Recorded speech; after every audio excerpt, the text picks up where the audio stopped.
Olá, irmãos, graça e paz. Que Deus possa falar ao seu coração e lhe abrir os olhos para entender essa mensagem do nosso irmão Derek Prince. Na leitura de hoje nós vamos falar sobre a Batalha dos Anjos.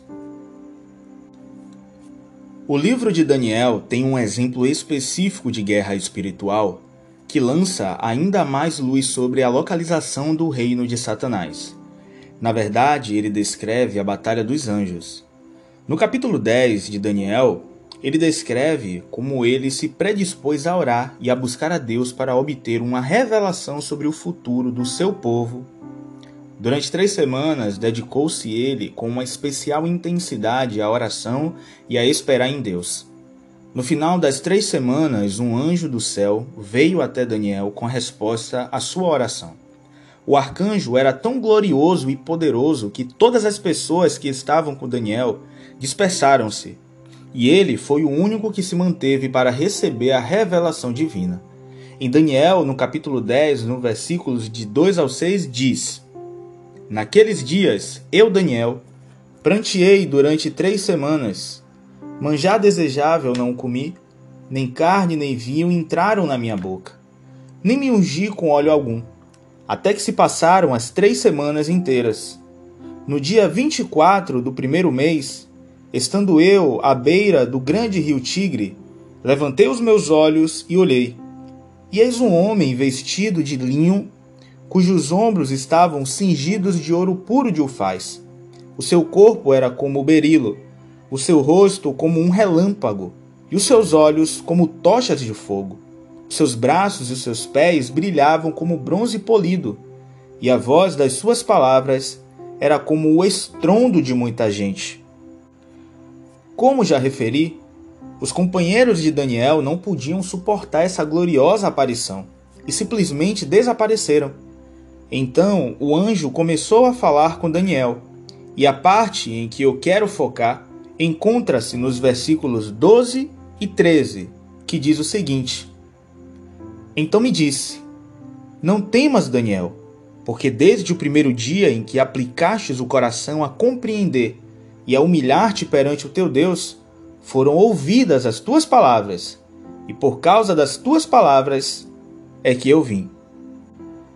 É importante ver que no primeiro dia em que Daniel começou a orar, a sua oração foi ouvida e o anjo foi enviado com a resposta. No entanto, o anjo demorou 3 semanas completas a chegar à terra junto a Daniel. E o que impediu o anjo nessa viagem de 3 semanas? O que aconteceu é que ele foi contestado pelos anjos de Satanás. Existiu uma batalha entre o céu e a terra. E o anjo foi obrigado a passar por Satanás no seu reino celestial.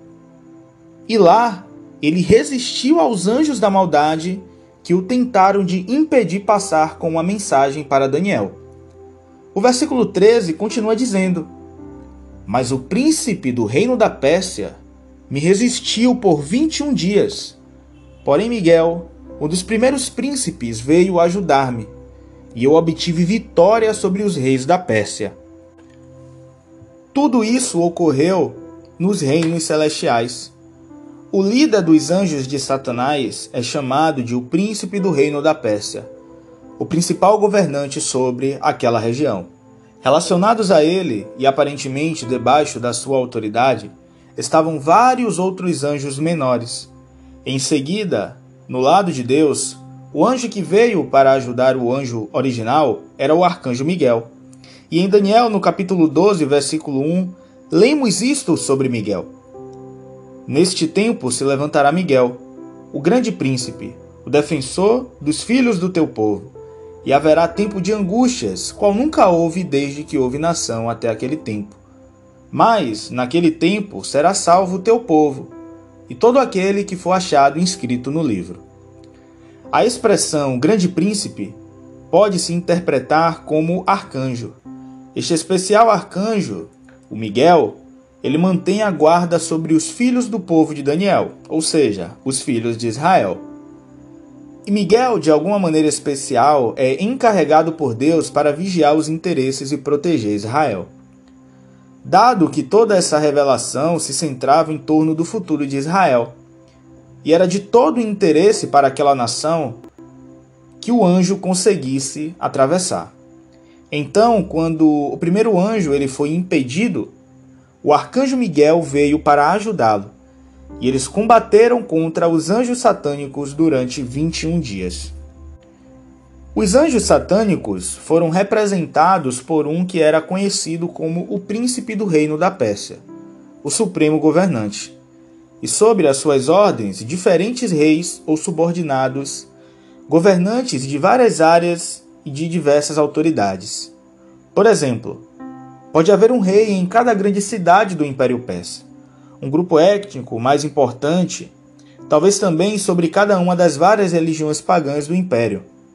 E ficamos com uma imagem de um reino que possui uma estrutura altamente organizada em diversas áreas e níveis de autoridades, como quartéis generais, que estão nos lugares celestiais, o qual também é o reino de rebeldes seres espirituais decaídos. Em Daniel, no capítulo 10, versículo 20, o anjo Miguel fala a Daniel, dizendo: Sabes por que eu vim a ti? Eu tornarei a pelejar contra o príncipe dos persas. Por outras palavras, a batalha contra o anjo satânico que dominou o império da Pérsia não foi ainda concluída. Haverá mais guerras nos céus. E o anjo continua: E saindo eu, eis que virá o príncipe da Grécia.